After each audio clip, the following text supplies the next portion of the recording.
محترم ناظرین، کس عمر میں بچوں کا بستر الگ کرنا چاہیے؟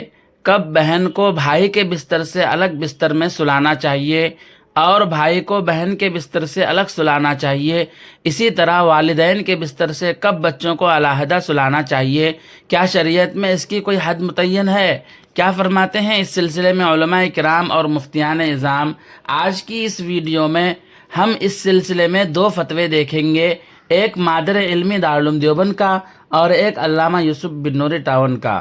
فتویٰ دیکھنے سے پہلے آپ سے درخواست ہے کہ اگر آپ نے ابھی تک ہمارا چینل سبسکرائب نہیں کیا ہے تو اسی طرح کے اہم ویڈیو دیکھنے کے لیے اور اہم مسائل سے واقفیت کے لیے ہمارا چینل ضرور سبسکرائب کریں۔ کسی سائل نے دارالعلوم دیوبند کے مفتیان کرام سے فتویٰ پوچھا ہے، آپ بھی اسکرین پر دیکھ سکتے ہیں۔ دارالعلوم دیوبند کے فتوے سے پہلے ہم علامہ یوسف بن نوری ٹاون کراچی کا فتویٰ دیکھتے ہیں۔ سائل کا سوال ہے کہ بچوں کو کتنی عمر سے الگ بستر دیا جائے؟ اس کے حوالے سے کوئی حدیث اور کیا بچے اپنی خالہ پھوپھو کے ساتھ ایک بستر پہ سو سکتے ہیں جبکہ وہ 10-11 سال کے ہو گئے ہوں؟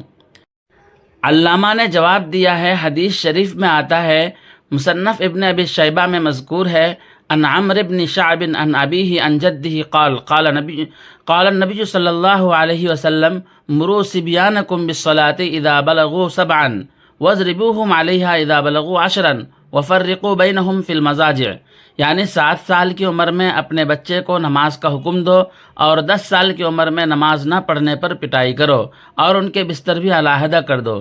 اس حدیث کی روح سے 10 سال کی عمر کے بعد بچے کو الگ بستر پر سلانے کا حکم ہے، لہذا اس عمر کے بعد بچے کے لیے اپنی خالہ اور پھوپھی کے ساتھ ایک بستر پر سونے کی اجازت نہیں ہوگی۔ اسی طرح کسی نے مادر علمی دارالعلوم دیوبند کے مفتیان کرام سے فتویٰ پوچھا ہے۔ سائل کا سوال ہے، بچوں کو والدین کے بستر سے کس عمر میں الگ کیا جائے؟